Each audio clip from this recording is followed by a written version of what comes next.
buhay, isang napakalagang regalo. Ngunit madalas, dahil sa maling pagpili at bisyo, nakakalimutan natin ang kahalagahan nito. Sabay-sabay nating tunghayan ang iba't ibang uri ng paglabag sa paggalang sa buhay.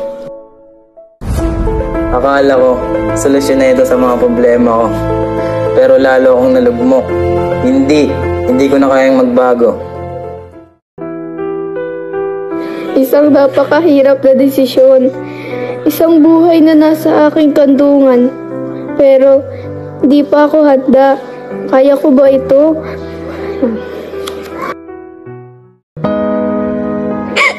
Ayoko na.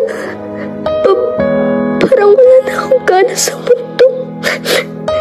Masaya naman ako. Pero bakit gusto ko na ukasan ng buhay ko?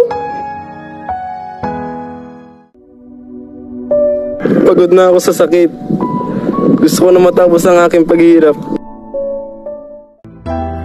Akala ko masaya ako. Akala ko kaya kong turlin. Pero nagkamali ako. Nawala ang lahat. Ang pamilya ko, ang trabaho ko, at ang aking kalusugan.